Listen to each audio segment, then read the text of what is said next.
Nossa aula de hoje. Boa noite, gente. 1 Samuel capítulo 21 foi onde nós paramos. A gente viu na semana passada o pacto que Jonatas fez com Davi. Nosso Davi está perseguido. Quantos de vocês já sofreram perseguição aí? Dá um glória a Deus. Oh, aleluia.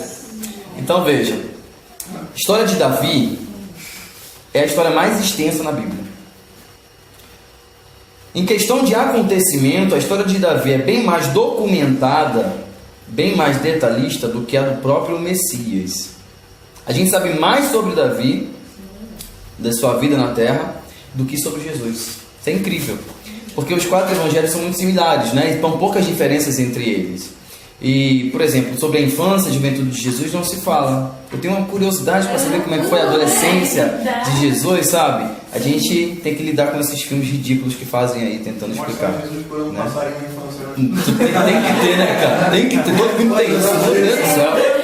Vocês viram o Jovem Messias? O Jovem Messias? Esse filme. Jesus pega o passarinho morto lá, pega assim. Aí, esse é do Jovem Messias? É o Jovem Messias. Tem um que é mais antigo, e o Jovem Messias repetiu essa cena. O Jovem Messias, ele é um filme católico, ele não parece. Mas no final, eles falam a oração de Maria, no final do filme. É só a infância de Jesus. É interessante, vale a pena a gente assistir um dia. Não vale a pena, esses filmes são ótimos para a gente fazer exercício de análise. São maravilhosos. Então, Davi é muito documentado. Olha só, 1 Samuel, 2 Samuel, 1 Reis, 2 Reis, 1 Crônicas, todos falam sobre Davi. E a história de Davi é uma novela, sabe? Vamos entender a história do homem, o pensamento do homem segundo o coração de Deus. A gente discutiu esse conceito semana passada. O que seria um homem segundo o coração de Deus? É um homem perfeito? É um homem falível? Não. A partir de agora a gente vai começar a ver erros que vão ser praticados por Davi, que vão ter determinadas consequências, não só para ele, mas todos aqueles que estão à sua volta. Primeiro deles, 1 Samuel 21, diz assim: Então veio Davi a Nobe, ao sacerdote Aimeleque. E Aimeleque, tremendo, saiu ao encontro de Davi e disse-lhe: Por que vem só e ninguém vem contigo? Então olha só, localização, Nobe. Nobe é essa cidade aqui, ó. Deixa eu ver se eu acho o Nobe aqui para vocês. Onde estava o sumo sacerdote, que era Aimeleque. Vocês estão vendo o Nobe? Aqui. Fica pertinho de Jerusalém. Nós temos aqui Jerusalém, que futuramente vai ser nossa capital. E aqui Nobe, tá?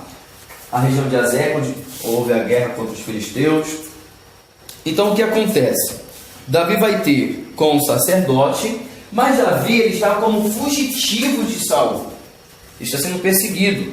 E os homens que se juntaram a ele, eles são perseguidos políticos. Essa expressão está em voga hoje em dia, né? Mas é exatamente o que Davi é. Veja, Davi tinha abandonado sua mulher Mical. Mical falou para ele: ó, foge que meu pai está atrás de você para te matar. E desde então Davi está vagando como fugitivo.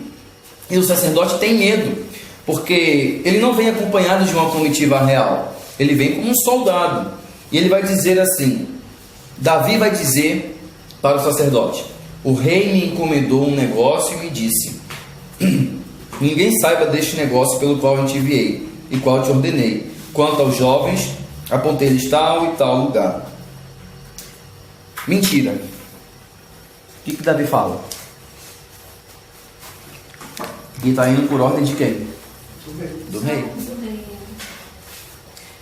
Que está indo lá, uma artimanha feita por Davi, para evitar que ele fosse mal recebido. Porque se ele dissesse que estava sendo perseguido pelo rei, talvez os sacerdotes não teriam recebido no templo. Quando eu falo templo, eu falo o lugar onde eles habitavam. Então Davi usa essa artimanha, que não deixa de ser uma mentira. E aí eles estão sedentos, estão famintos, estão sofrendo perseguição. E Davi pergunta para ele: o que tens à mão? Dá-me 5 pães na minha mão, ou o que se achar. Davi está pedindo comida. Veja, eles não têm alimentos, estão há dias caminhando. E o sacerdote diz que não tem nada além do pão da propiciação. O que é o pão da propiciação? Pão que vai oferecer. Fala mais alto. Pão para poder oferecer aos deuses, sei lá. Aos deuses? Não, o pão da propiciação era o... Ai, meu Deus. O pão para poder sacrificar, sei lá, Onde ficava esse pão? Em cima da mesa do Em cima da mesa de propiciação. Dentro de onde? Do templo. Tabernáculo, muito bem. No lugar santo. Então eram pães que eram trocados, sempre quando eles murchavam, ficavam mofados, eles eram trocados, né? Mas eram consumidos somente pelos sacerdotes, para mantimento deles, né? Eram 12 pães que representavam as 12 tribos que estavam diante do Senhor. E não tinha nada além disso. Então, Davi vai dizer no versículo 5: sim, em boa fé. Versículo 4, rapidinho. Não temos pão comum à mão, há porém pão sagrado, se ao menos os jovens se abstiveram das mulheres. O versículo 4 é meio confuso de entender, dependendo da tradução bíblica. Veja, se ao menos os jovens se abstiveram das mulheres. O que o sacerdote está dizendo? Eu posso até dar o pão para vocês comerem, mas vocês devem estar em pureza. Não ter entrado em contato com mulheres. Em outras palavras, não ter tido relações sexuais. Então, Davi vai responder: olha, de boa fé, as mulheres se nos vedaram desde ontem. Não temos contato com mulheres. E de anteontem, quando eu saí, o corpo dos jovens também era santo. Em alguma maneira é pão comum, quanto mais que hoje se santificará outro no corpo. Então Davi está se justificando: não somos perseguidos, não temos mulheres conosco, então nós estamos puros diante do Senhor para consumir este pão. O sacerdote então vai dar o pão sagrado para eles, e Davi vai consumir e dar também para aqueles que estavam com ele. Sim. Uma pergunta, mas falando assim de clarificação, eu lembrei do capítulo anterior, quando Davi faltou no primeiro dia para chegar à presença do rei, para o banquete. Que aí o Saul falou que talvez ele não viesse porque ele estava impuro. Esse impuro seria no sentido de quê? Me fala a referência. Eu não sei. Foi no passado. Que fala, qual é o contexto, de novo, que ele vai à presença Quando de... ele fica, aí Jonathan fica tentando falar, Ai, deixa eu lembrar. Explicar por que a ausência de Davi no jantar. Sim. Está lá no 26. Aí ele 26. explica porque talvez ele estava impuro, aí eu fiquei com dúvida. Sim, olha só, 26. Aconteceu-lhe alguma coisa, foi a desculpa de Jonatas, né? Pela qual não está limpo, certamente não está limpo. Ou seja, questão de pureza, é a cerimônia, é o quesito da cerimônia para os judeus do alimento. Para você sentar na mesa para comer, você tem que estar purificado. Purificado como? Mãos limpas, pés limpos. É a higiene. Lembra quando Jesus falou puramente higiene pessoal, física, exatamente. Então, Davi pode ter se atrasado para o jantar porque não está puro para o jantar. Toda refeição é um ato sagrado, então você tem que estar limpo para aquilo, né? Quando Jesus chega na casa de Betânia, o que ele faz? Lava os pés dos seus discípulos para se purificar, para sentar à mesa. Por quê? A mesa era no chão, o pé fica muito próximo da comida, pode passar bactérias, enfim, é a questão da cerimônia. Lembra quando Jesus falou, né, para os fariseus, porque em certa ocasião os discípulos de Jesus comeram sem lavar as mãos. E aí os fariseus perguntaram: por que você permitiu que seus discípulos comessem sem lavar as mãos? E maculando assim a comida, né, a refeição e tal. E aí Jesus fala: verdadeiramente o que corrompe o homem não é o que entra pela boca e o que sai. Ele usa dessa situação, ele não está dizendo que eles fizeram certo, né? Jesus está defendendo os discípulos de ter lavado a mão. Não, ele está usando a circunstância e o argumento do fariseu para dar uma lição nele, que são preocupados muito com o exterior e pouco com o interior, né? Versículo 7. Estava ali, porém, um fofoqueiro. Quando aconteceu isso lá no tabernáculo, um filho de Belial estava ali. E ele era servo de Saul. E ele estava ali e viu tudo aquilo acontecer. O nome dele era Doeg. Tá? Quase dengue o nome dele. Se trocar o E pelo N, fica dengue. O mais poderoso dos pastores de Saul. Era um homem poderoso. De cada homem trocar o E pelo N. É mesmo, troca o E pelo O e depois coloca o N. 8. E disse Davi a Emelec: não tens aqui a mão, lança ou espada alguma? Davi está desarmado, gente. Veja só. A gente já falou da precariedade dos armamentos dos israelitas. Quem é o povo armado e poderoso? Os filisteus, que sabem fazer arma e tal. Os israelitas têm essa precariedade. E Davi já é fugitivo e não tem arma com ele. Então ele vai perguntar para o sacerdote se tem alguma arma ali que ele possa utilizar. E para a sorte de Davi tinha. E olha só que coincidência não, porque tudo faz parte de um plano. O objeto que estava guardado ali num templo era tão somente um objeto que Davi já tinha utilizado antes. A espada de Golias. Disse o sacerdote: a espada de Golias, o filisteu, a quem tu feriste no vale do Carvalho. Eis que ela está aqui envolta num pano de trás do éfode. Se tu a queres tomar, toma, porque nenhuma outra há aqui senão ela. Então Davi foi e tomou a espada de Golias. Lembrei de Senhor dos Anéis. Quando Aragorn pega a espada dele de volta. Eu nunca vi isso. Eu nunca vi Senhor dos Anéis. Não sou fã não. Ah, é muito bom. Enfim, continua. Vocês que são geeks, vocês que... Cara, eu também sou. Então veja, a espada que ele já tinha usado para matar Golias, essa espada serviu como troféu de guerra, tanto que ela foi depositada no templo, né? no tabernáculo. Era de costume você pegar objetos do inimigo e servir como troféus. Qual foi o objeto dos israelitas que serviu de troféu para os filisteus em certa ocasião? Arca. Só que foi devolvida, né? Por causa dos tumores e as hemorroidas. A espada de Golias não fez mal nenhum.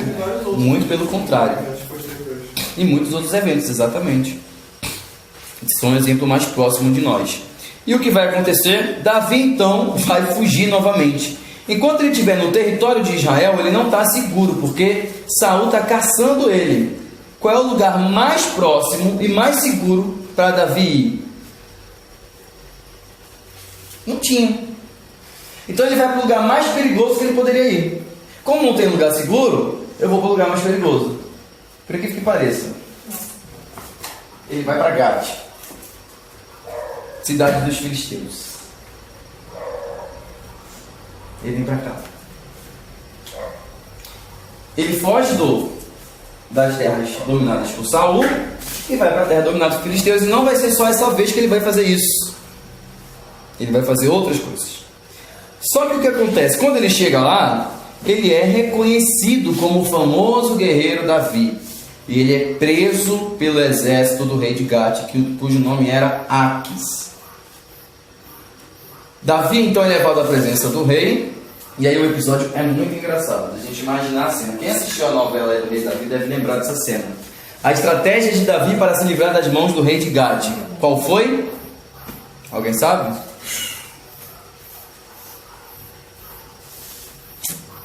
Não? Oi? Se fingir de doido. Eu lembro. Imitar Saul. O que tem de doido, né? Nesse primeiro Samuel aqui. É maluco, o que tem de doido aqui é uma festa. O O que tem de doido e prepúcio é uma coisa. Então, ele se finge de louco. Olha a estratégia dele, se fingir de louco diante do rei, para que o rei veja se esse não pode ser Davi, o guerreiro famoso, inimigo dos filisteus. E eles não têm outra alternativa além de soltar o doido fora. E aí então, né, ele se livra. Foi a estratégia, gente, que Davi utilizou, né? E aí a gente tem que aprender estratégias. Ser prudente como a serpente. Ser astuto, né? E simples como as pombas e prudente como as serpentes. Então veja, é o quê? Hoje em dia funciona. É uma coisa que... Exatamente.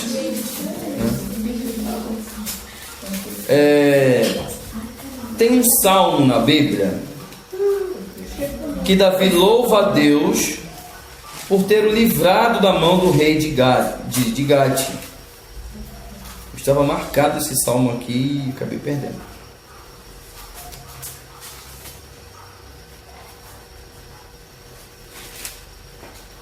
Bem, agora eu não vou achar não, mas depois a gente faz menção. Oi? Tá 34? Salmo 34? Deixa eu dar uma olhada.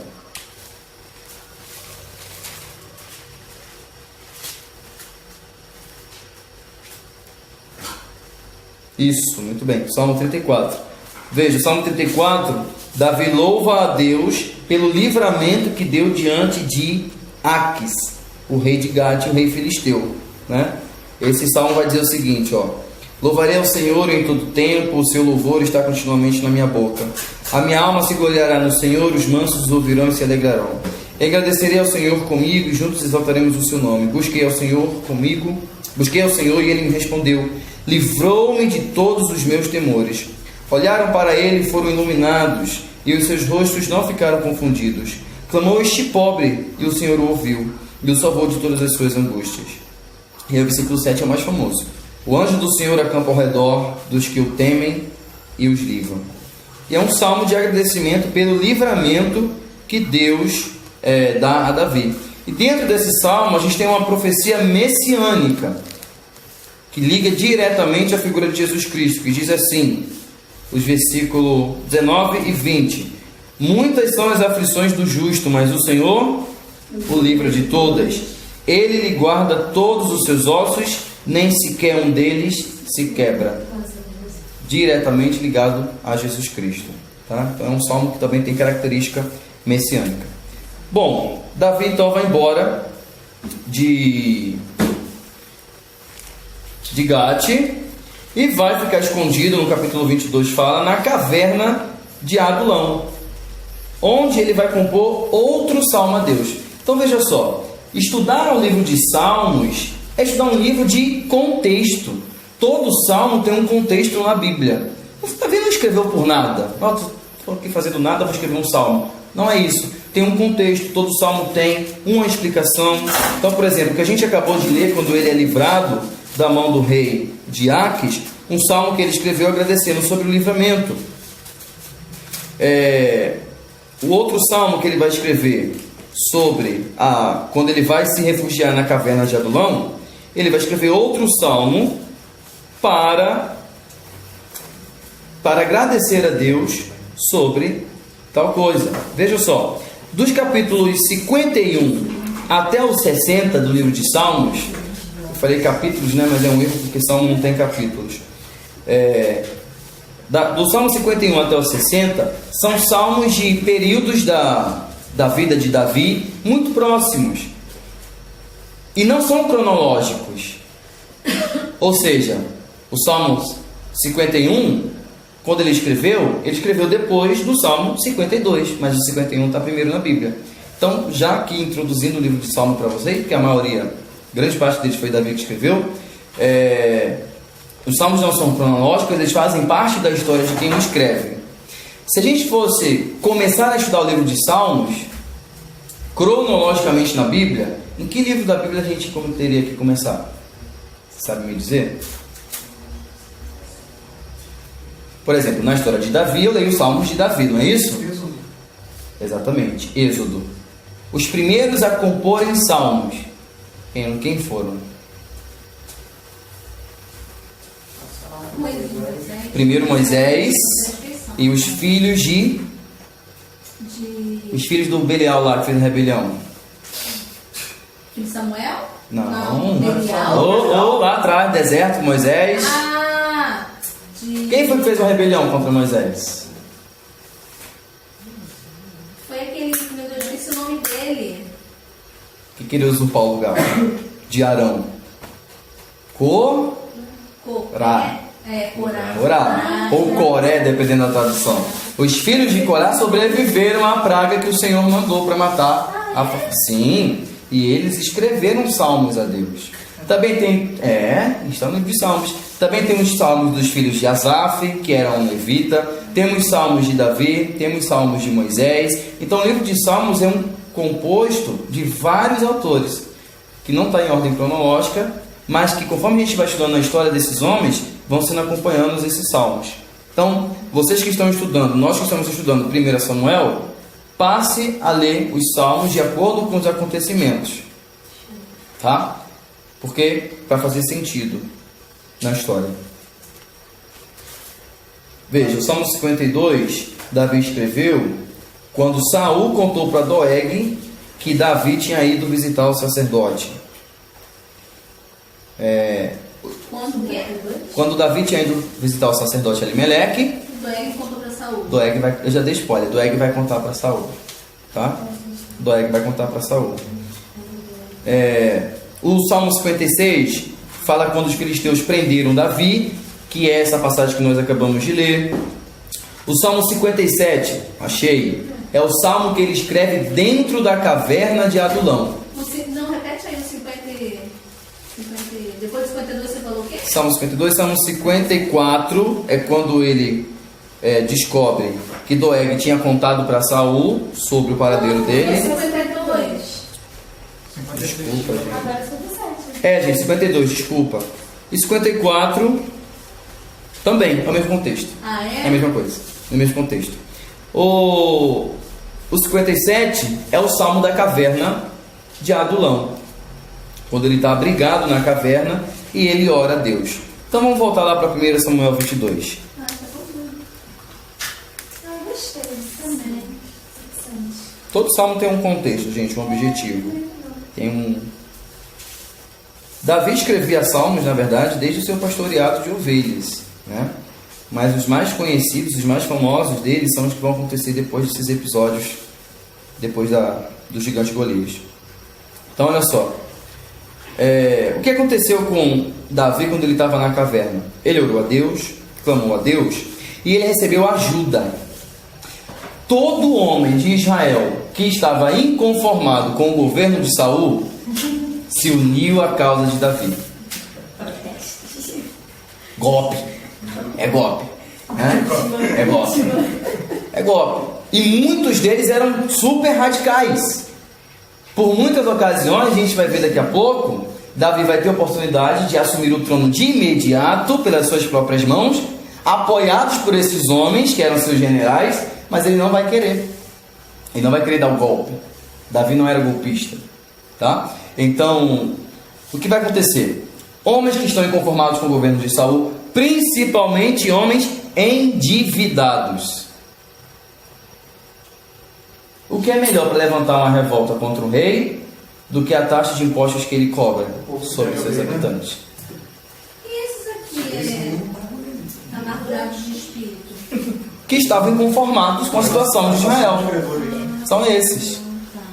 Todo homem endividado, todo homem de espírito desgostoso, né?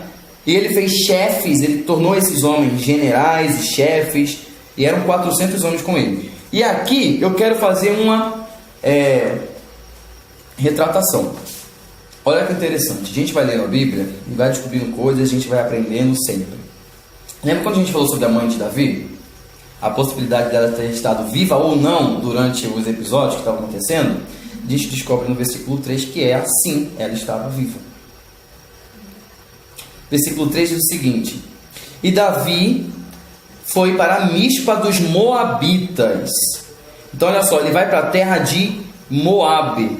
Rapidamente aqui no mapa, vou mostrar para vocês Moabe.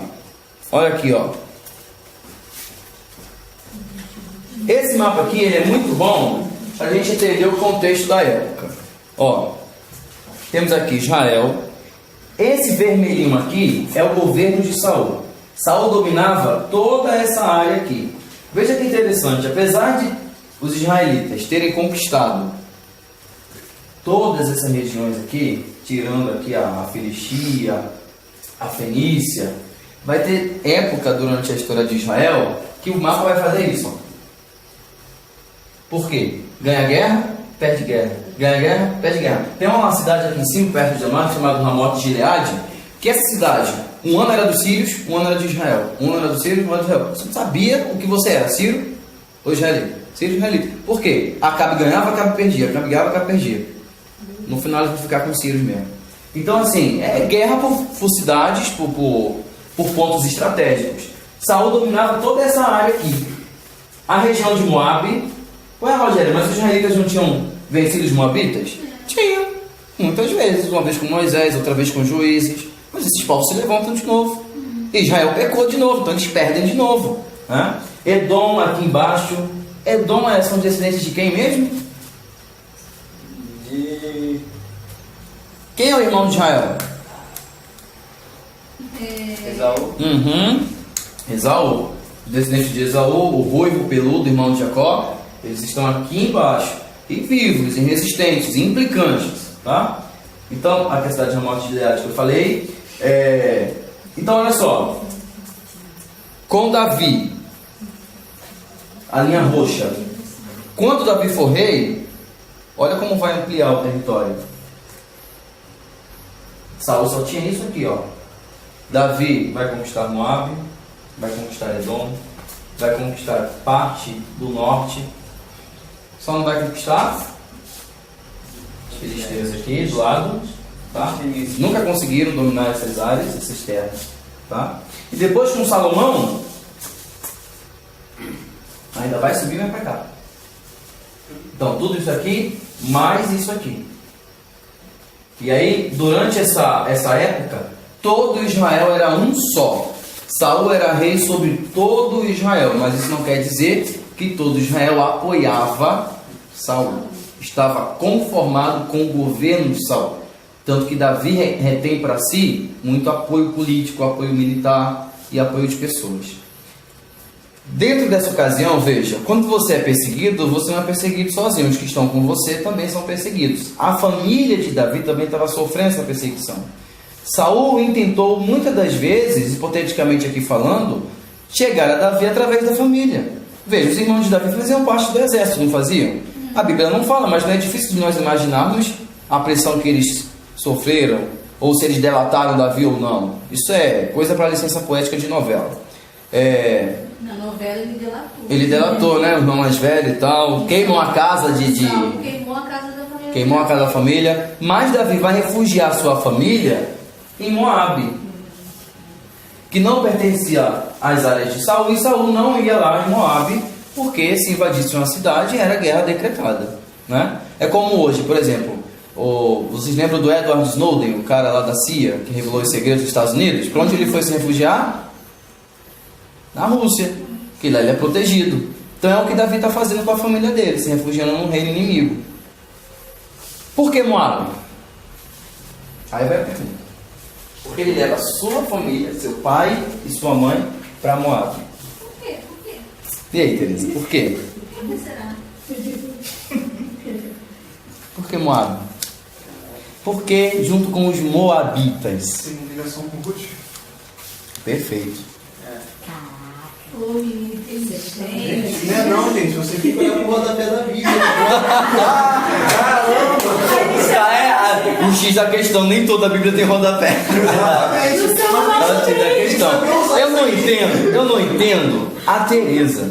A Teresa me perturbou pedindo indicação para comprar uma Bíblia. Eu indiquei maravilhosa, top. Aquela Bíblia ali só falta a voz de Deus falar ali, sabe? E a Teresa vem com essa Bíblia fininha aqui, né? Pesada, gente. Ah, mas a cruz é pesada. A cruz não é leve não. Eu, hein? Agora eu vou passar tempo com ela. Gente, deixa aqui, vem pra você responder, exatamente. Deixa aqui, ó. Deixa aqui. E deixa aqui, Vou responder tudo. Tem seu nome nela? Não. Deixa ali. Ô, Tereza, não deixa não. Deixa ali. Deixa não. Quem eu vou já botar. Já viu aquele filme? O menino que roubava a Bíblia? Sou eu. Não é. Então não deixe suas Bíblias desamparadas, porque eu amo Bíblia. Então vamos lá. Por que Moabe? Porque Davi é 50% israelita, 50% moabita. Tipo leite. 50% não, 50% não. Ah, entendi. Então veja, Ruth, que era bisavó de Davi, Nem eu peguei. Ruth, mãe de Obed, mãe de Jessé, pai de Davi. Então ele tem essa linhagem. Possivelmente a família de Ruth estava lá. Possivelmente ouviram falar da descendência de Ruth, chegaram até Davi.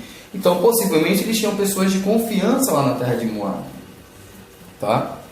Então você vê interessante, né? Como a Bíblia ela nos mostra. Davi, o rei mais importante, mais poderoso, mais descendente de uma moabita, de uma mulher não israelita. Então veja como é que Deus exalta os humilhados, os desamparados, aqueles que não têm significância nenhuma. Aí a gente entende por que o livro de Ruth está na Bíblia. Por que escreveram o livro de Ruth. Ah, foi por causa da história de amor de Ruth e Boaz. Não. De modo nenhum, por causa de Davi. Para legitimar a origem do novo rei. Quem escreveu o livro de Ruth? Possivelmente Samuel. Possivelmente. É mais certo que Samuel escreveu Ruth do que 1 Samuel. Você entende? É, porque ele morre na metade. Na metade não, quase no final. É, Ele vai morrer. Isso não quer dizer que ele não tenha servido como fonte para a escritura. Tem uma carta de Paulo. Eu não sei qual é agora. A gente fala assim, Paulo escreveu as cartas, mas literalmente tem uma carta na Bíblia que Paulo não escreveu, ele ditou. Eu esqueci o nome da carta agora. E tem uma carta de Paulo que na verdade são 3 coautores, Paulo, Timóteo e Silvano, que escrevem a carta. Mas a gente atribui só a um, né? Carta de Paulo. Então, essas coisas assim acontecem, né? E aí, veja só. Davi então vai refugiar sua família lá, seu pai e sua mãe. A referência da mãe de Davi está no versículo 3 de 1 Samuel, capítulo 22. Tá? A mãe estava viva, graças a Deus, e o pai também. Bom? E aí, gente, do versículo 6 até o versículo 23, vai acontecer uma desgraça na história de Israel. E veja, é um acontecimento que a gente vai... O nível da depravação, da decadência ética, moral e espiritual de Saul. Doeg vai contar para Saul que Davi foi lá em Nebo visitar o sacerdote Ameleque. E que o sacerdote abrigou Davi e ainda mais, deu comida para Davi. Só que olha só, o sacerdote sabia que Davi era fugitivo? Não. Ele estava confiando na palavra de Davi. Pois bem, Saul, com sua ira, com seu furor, vai até Nob, vai até o templo e vai ter com os sacerdotes. Olha a fofoca de Doeg, versículo 9. Então respondeu Doeg, o edomita, que também estava com os criados de Saul, e disse: ao filho de Jessé vi vir a Nob, e a Aimeleque, filho de Aitube, o qual consultou por ele o Senhor, e lhe deu mantimento, e lhe deu também a espada de Golias, o filisteu. Ou seja, ele consultou a Deus para Davi, o deu mantimento e ainda deu arma para Davi. Aos ouvidos de Saul, o que significa? Traição. É golpe. O cara abriga, dá mantimento e ainda dá arma para ele. É golpe. Ele se voltou contra mim. Versículo 11. Então o rei mandou chamar Ameleque, sacerdote, filho de Aitube, e toda a casa de seu pai, e aos sacerdotes que estavam em Nob. Todos eles vieram ao rei. Todos os sacerdotes vão até o rei. E disse Saul: ouve, peço-te, filho de Aitube. Ele disse: eis-me aqui, senhor meu. Por que conspiraste contra mim, tu e o filho de Jessé? Essa expressão, filho de Jessé, ela é depreciativa, tá? Porque Davi tinha nome. Dentro da Bíblia, dentro da linguagem de Saul, é para depreciar a figura de Davi. É o filho de Jessé. Quem é Jessé? Qual é a importância de Jessé? Nenhuma. Ele é filho de quê? De um camponês. Essa linguagem que Saul se utiliza é para depreciar a imagem de Davi. Oi? É pejorativo. Sim. É pejorativo. Deste-lhe pão, espada, e consultaste por ele a Deus, para que levantasse contra mim armas ciladas. Como vê neste dia? Respondeu Ameleque: em quem, entre todos os teus criados, há tão fiel como Davi, o genro do rei, pronto na sua obediência e honrado na sua casa? Ameleque vai fazer uma defesa de Davi. Poxa, Davi é o seu guerreiro mais confiável, seu guerreiro mais poderoso, em que você poderia ter depositado mais confiança. E aí o versículo 15: não impute o rei coisa nenhuma a seu servo, nem a toda a casa de meu pai, pois o teu servo não soube de nada de tudo isso, nem muito nem pouco. Então ele está fazendo: olha, eu não vejo justificativa para você matar Davi, mas ainda assim eu não sabia de tudo isso que estava acontecendo. Peço desculpas. Versículo 16: e Saul vai dizer: Ameleque, morrerás certamente tu e toda a casa de teu pai. E disse o rei aos seus guardas: virai-vos e matai os sacerdotes do Senhor, porque também a sua mão é com Davi, e porque souberam que fugiu e não me avisaram. A ordem de Saul é insana. Quem na Bíblia levantou a mão contra um sacerdote de Deus?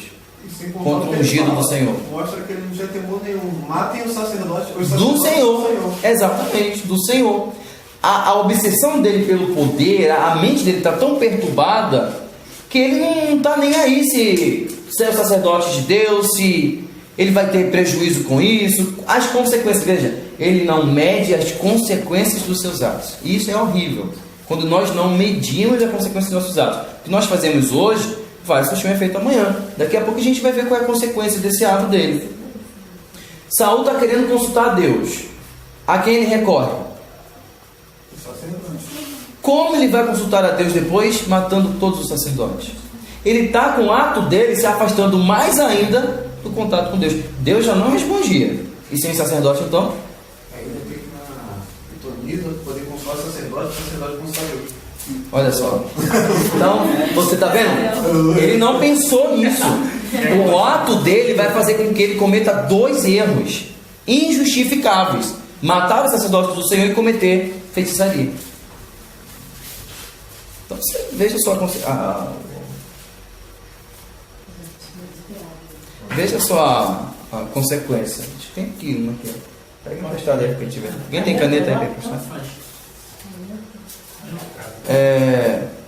Mas os servos de Saul não quiseram fazer isso. Soldados de Saul eram mais sóbrios do que ele mesmo. Então o rei disse a quem? A Doeg, o delator, o fofoqueiro: vira-te tu e arremete contra os sacerdotes. Então Doeg, o edomita, de onde Doeg era? De Edom, não era israelita, era edomita. Então, para ele, estou um pouco se lixando com os sacerdotes de Israel, não sou israelita. Ele era um mercenário. Era um homem que saiu da terra de Edom, foi para Israel e agora serve a Davi. Mas ele não é israelita, ele é um mercenário do rei. De Saul, desculpa. E ele é um mercenário do rei. Ele está pouco se lixando. Mercenário, a gente sabe que mercenário não tem pátria, não tem bandeira, não tem hino. A pátria dele é quem paga mais. A pátria dele é quem paga mais, exatamente. Então, quem paga mais, eu vou fazer o serviço. Mais na frente vai ter uma pessoinha que vai se tornar mercenário também, na nossa história. Que é bastante controverso. E Doeg então virou e arremeteu contra os sacerdotes e matou naquele dia 85 homens que vestiam éfode de linho. Também não parou por aí. Eles mataram 85 sacerdotes e dizimaram a cidade de Nob, desde homem até a mulher, desde os meninos até os de peito, até os bois, jumentos e ovelhas, passou a fio de espada. Ele não só matou os sacerdotes, mas como todos os habitantes da cidade de Nob. E aí? Será que está bem esse cara? E aí você me diz, como é que um povo vai apoiar um cara desse? Perdeu mais 10% da aceitação do povo. Perdeu mais 10%, a popularidade dele caiu. Mas se o Datafolha tivesse feito a pesquisa, ia indicar que ele estaria bem popular. Rogério, quando Deus mandou ele... estaria sim. Quando Deus mandou ele dizimar um povo, ele não fez. Não. Agora... Olha só, interessante isso que o João colocou aqui. Quando Deus mandou ele dizimar tudo dos amalequitas, ele deixou o rei e o gado vivo. E o seu povo ele mata. Olha a mente.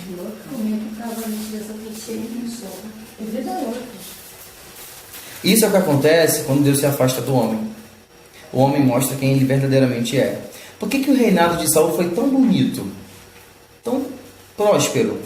Deus era com Saul, o Espírito do Senhor era com Saul. Porque o Espírito do Senhor era com Saul.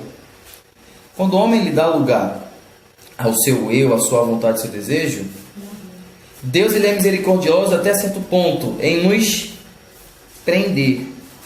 Não é assim que a gente pede, né? Senhor, não permita que eu peque, não permita que eu faça, me ajude a não pecar, a não errar, né? Mas e quando Deus permite? Quando Deus fala isso? Vocês estão soltos. Romanos 1,17. Eu os entreguei aos seus desejos e às suas inflamações. Agora vai. Enquanto a gente está na mão de Deus, A gente está, de certa forma, controlado pela vontade do Senhor. Que isso sim é liberdade. Veja que é interessante. É o que Paulo vai dizer em Efésios. A vida do homem sem Cristo é uma vida de escravidão. Mas é contraditório porque para o homem ele faz sua vontade, seu querer. Mas para Deus é uma vida de escravidão, porque o homem está preso à sua própria vontade pecaminosa.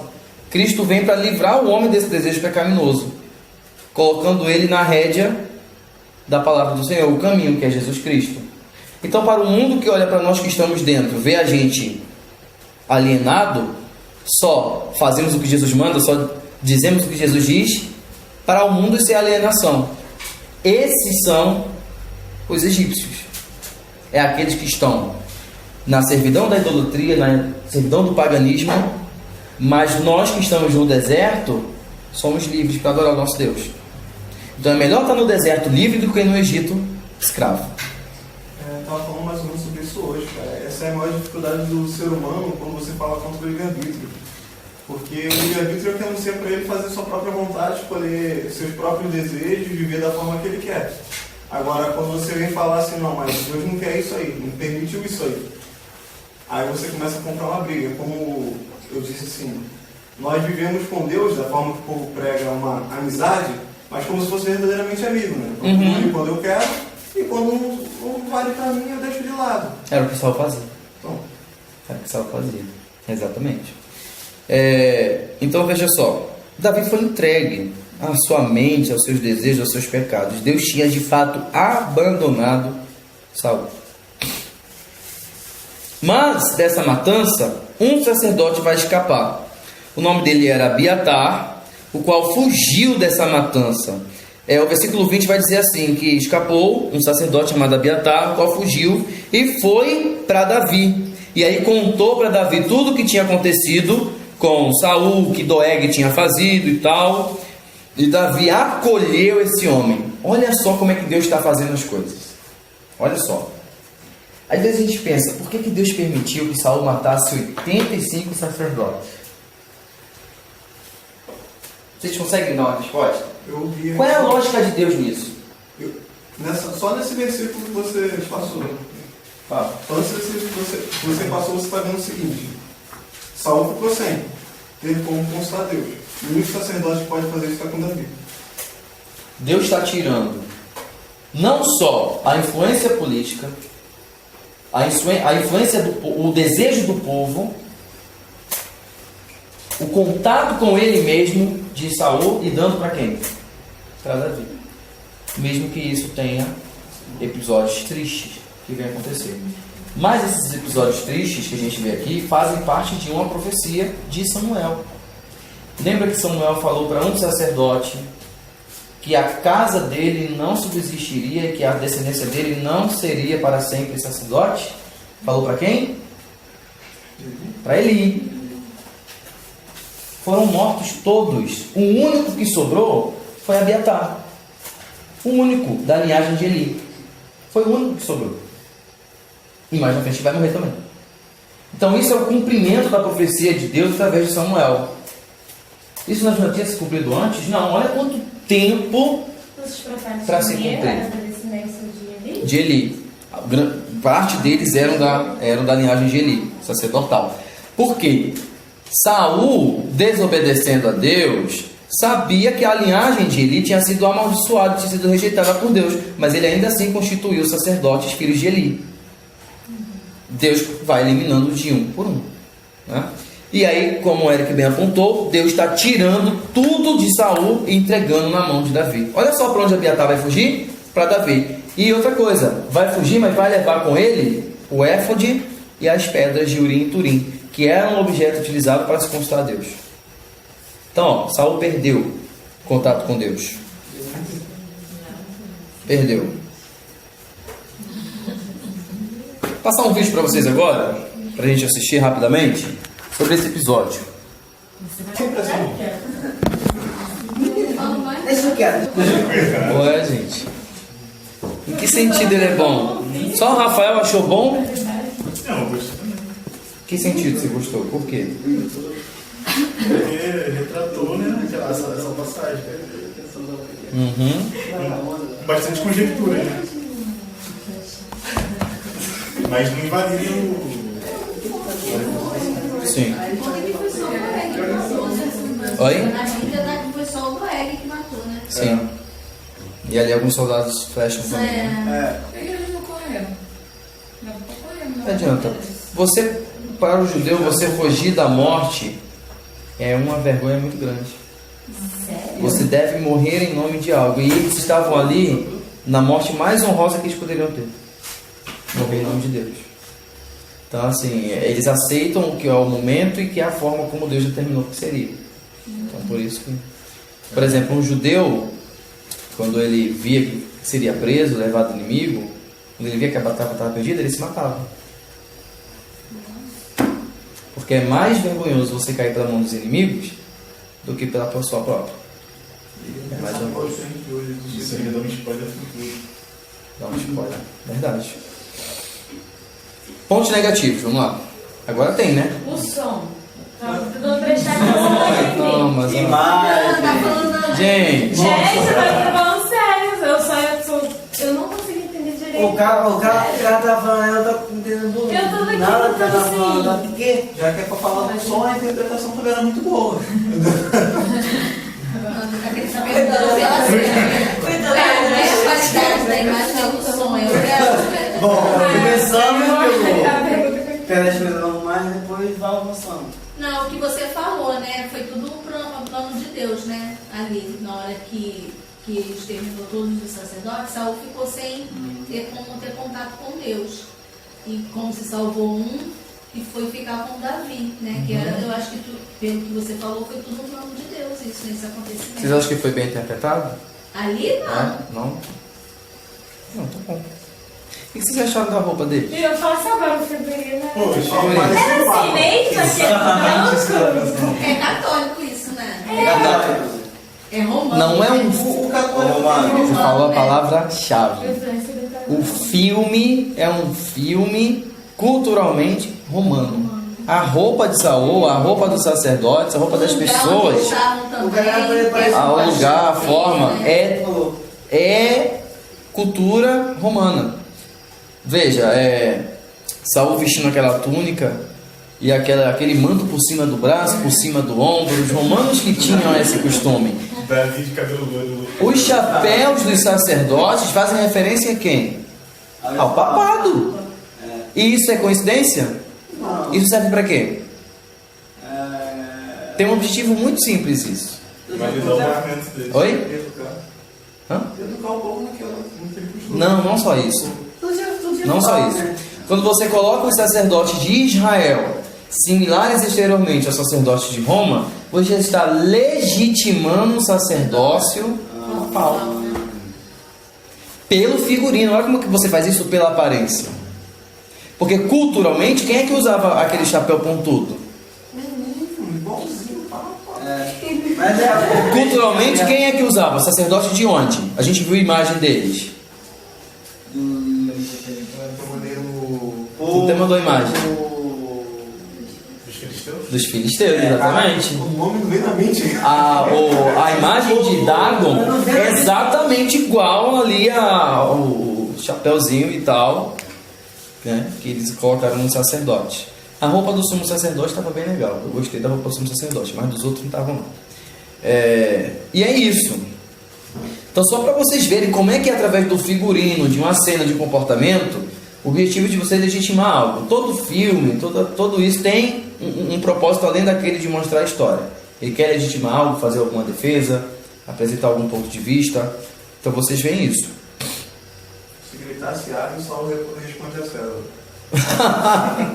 Exatamente. Quando eu vi abrir o vídeo no YouTube, eu falei assim, vai ser um vídeo de história de Roma? Porque quando eu vi o figurino do povo lá, a imagem e tal, eu falei, é que nessas novelas da Record que a gente vê, né? Onde que você ia ver na sociedade judaica as mulheres usando manga até aqui e os cabelos soltos desfilando na cidade? Ela morria se ela fazia isso. A gente vê na novela, né? Tá lá, Jerusalém, 605 a.C.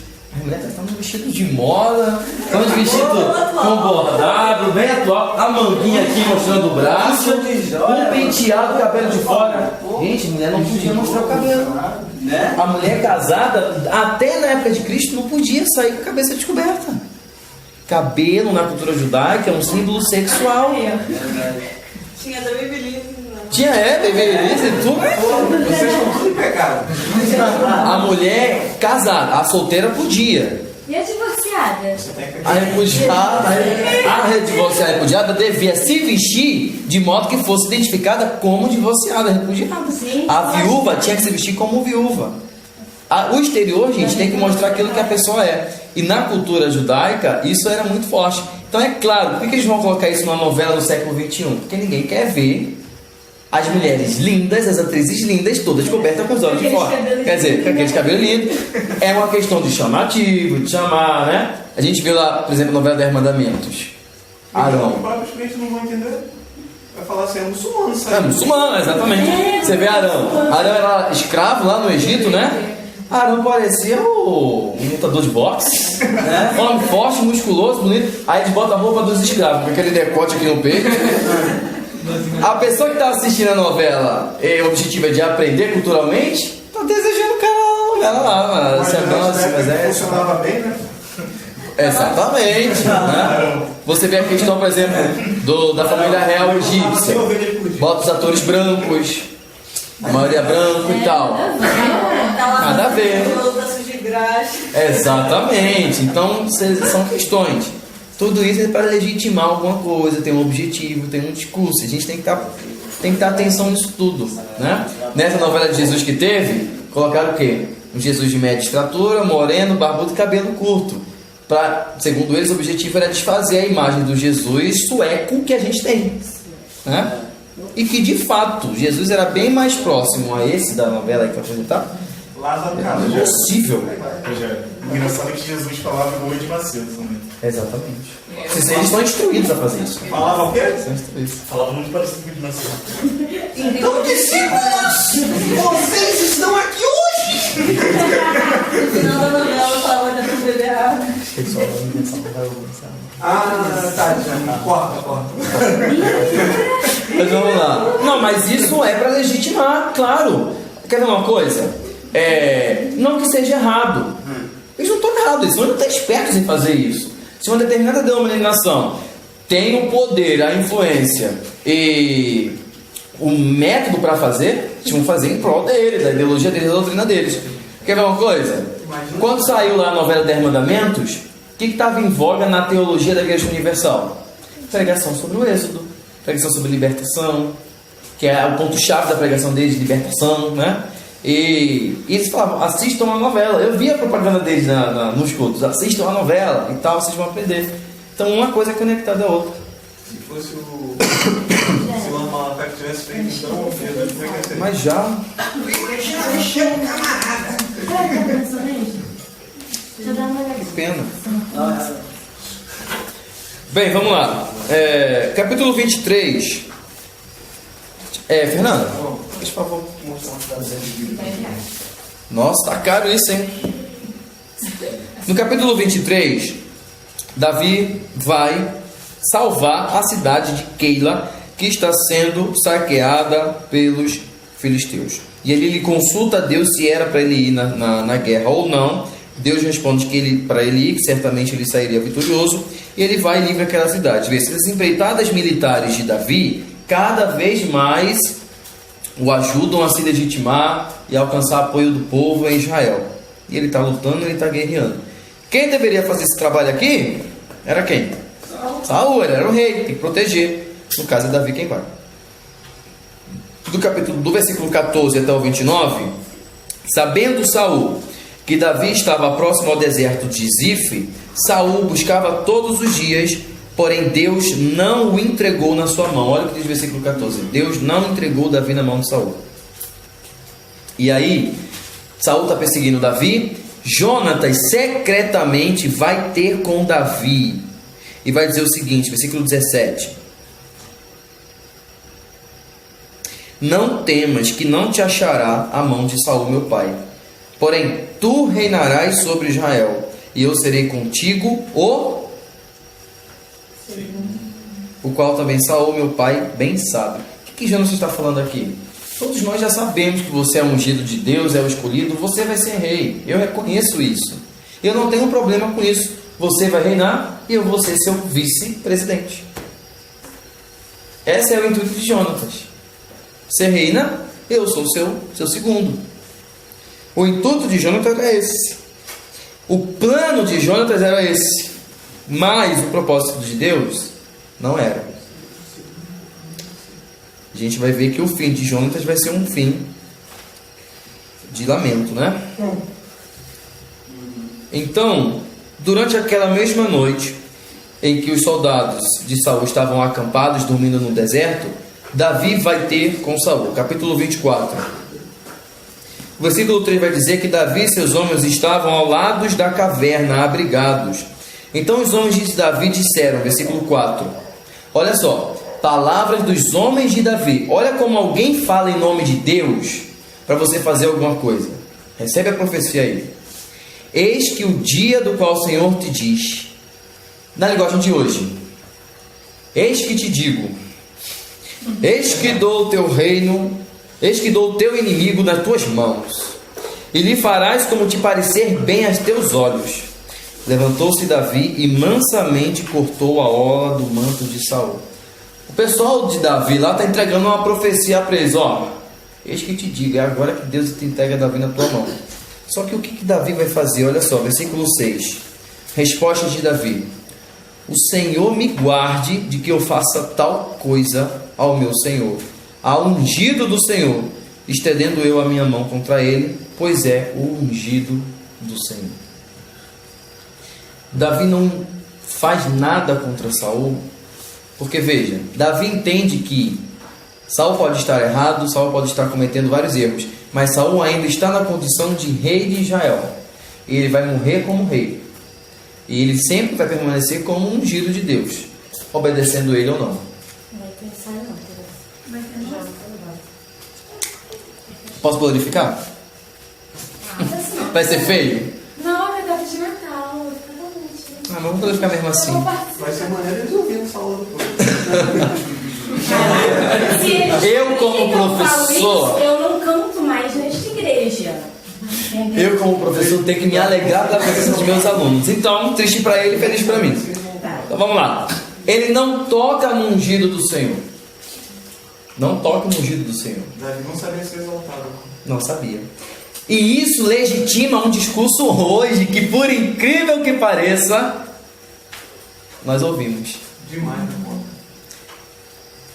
Tem uma diferença, tem uma etiqueta, tem uma hierarquia daquele que é consagrado por Deus e aquele que não é. Então veja, esse versículo, essa passagem é muito legitimada por aqueles que se auto-intitulam hoje sacerdotes, apóstolos, bispos, pastoras, apóstolas, bispas, enfim, etc e tal, que se ungem a si mesmo. Um dia desse eu vi uma foto da Ana Paula Valadão derramando sobre ela um cálice de unção, assim, enquanto ela cantava, ela derramava aquele óleo. Tá rolando isso aí na internet. Coisa cebosa. Então é uma coisa assim que você vê a questão da unção, do óleo e tal. E veja, totalmente descontextualizado, totalmente equivocado. Mas o texto nos ensina: toda autoridade é constituída por quem? E quem tem o direito de tirar? Usando e fazendo o método que ele bem entende. Mas Davi entende que não é ele o instrumento de Deus para fazer isso. Ele não quer ser e ele não faz. Ele simplesmente vai cortar a orla do manto de Saul, vai lá para fora e acorda Saul nos gritos. Versículo 8: Rei, meu senhor. E olhando Saul para trás, Davi se inclinou com o rosto em terra e se prostrou. E aí olha só: tive a oportunidade de te matar, poupei tua vida porque você é meu rei, e não vou estender a minha mão contra o ungido do Senhor. Ele chama da Saul de pai. Versículo 11: Olha, pois, meu pai, vê aqui a orla do teu manto, que tive a oportunidade de te matar, mas não fiz. E aí o versículo 12 e 13, olha o que Davi vai dizer: julgue o Senhor entre mim e ti, e vingue-me o Senhor de ti, porém a minha mão não será contra ti. Se existisse um versículo na Bíblia que explicasse por que Davi foi um homem segundo o coração de Deus, eu apresento para vocês. 1 Samuel, capítulo 24, versículo 12. Ele teve a oportunidade de fazer a vontade dele, de ser rei naquela hora, naquele momento. Mas ele entrega o juízo, a vingança a Deus. E ele diz no versículo 13: como diz o provérbio dos antigos, dos ímpios procede a iniquidade, ou a impiedade, porém a minha mão não será contra ti. Olha que coisa interessante, né? E a gente acha que o pagar o mal com o bem é exclusivo do Novo Testamento. Olha quem está nos dando esse exemplo aqui. Em que livro da Bíblia? Olha quem nos ensina aqui a tolerar os nossos inimigos, aquele que nos perseguem, que nos maldizem, que procuram ver a nossa morte. Foi Paulo que escreveu. Foi Paulo que escreveu, Paulo escreveu 1 Samuel. Depois ensinado por Jesus, né? Exatamente. Foi você ver, né? Isso é amor, gente. Isso é retidão, né? E por isso Davi é chamado de um homem segundo o coração de Deus. Está aqui a característica máxima. Está aqui o ponto máximo disso. Versículo 16. Saul alçou a sua voz e chorou amargamente, arrependido. E aí o versículo 20, 21 e 22. Saul e Davi vão fazer um pacto. Olha o pacto que Saul vai fazer. Agora, pois, eu bem sei que certamente hás de reinar, e que o reino de Israel há de ser firme na tua mão. Portanto, agora, jura-me pelo Senhor, que não derrasgarás a minha semente depois de mim, nem desfarás o meu nome da casa de meu pai. Então jurou Davi a Saul, e foi Saul para a sua casa, porém Davi e seus homens subiram ao lugar forte. É um pacto que Davi faz com Saul. Eu não vou eliminar a tua descendência. Como um perseguido político, como alguém que está prestes a ser rei, o primeiro ato de um rei, quando assume um trono, quando não pertence à mesma dinastia que o sucede, que o antecede, qual é o primeiro ato do rei? Eliminar os possíveis inimigos descendentes da outras dinastias que podem reivindicar o trono. Era o que Davi poderia ter feito com a família de Saul. Saul tem vários outros filhos além de Jonatas. Tem um neto, filho de Jonatas. E ele não procura matar nenhum. Ele faz um pacto. E Saul, sabendo que isso poderia acontecer, pede um juramento de Davi: não mate os meus descendentes, para que meu nome não se extingua sobre a terra. Tem uma rainha na Bíblia, não só ela. Lembra do filho de Gideão, que matou os seus 70 irmãos para ser rei? Atalia, filha de Jezabel, matou também todos os possíveis candidatos ao trono para ela se tornar rainha de Israel. E foi. Rainha de Judá, desculpa. Rainha de Judá. E foi. Então isso é uma prática muito comum. Toda vez que se sobe ao trono, se sobe ao império, se sobe ao poder, você elimina os seus possíveis inimigos. Davi não faz isso. Davi age diferente. Capítulo 25. Chegamos então à morte de nosso querido profeta. Eu só acho que o povo, o cara que escreveu aqui 1 Samuel, economizou muito sobre a morte de Samuel, né? Pô, o cara foi tão importante, tão... São Santos morreu. Ó, e faleceu Samuel, pô. Acabou. Um versículo, olha só. E faleceu Samuel, e todos os filhos de Israel se juntaram e o protearam e o sepultaram em sua casa em Ramá. E Davi se levantou e desceu ao deserto de Parã. E aí começa essa história do nada.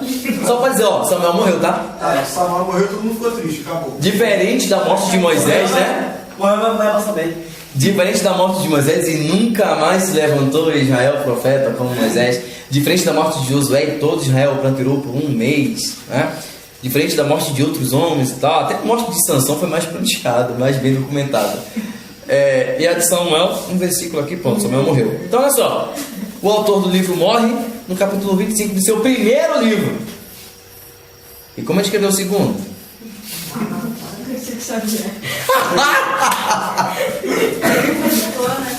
Assim, né? Nosso lar. E Samuel aparecia constantes tempos aos sacerdotes, fazia aparição e ditava ao longo do livro. Tô vendo que esse vídeo vai ser banido do YouTube. Não é nada, coisa pior. Coisa pior. Se não banirem o vídeo de prepúcio, cara, eu acho que Tá de boa. Tá de boa, qualquer coisa. Menos agressivo, você no YouTube tem pior. Tem mesmo. Eu poderia ter colocado a imagem, né? Rogério, vamos continuar. Então, ué.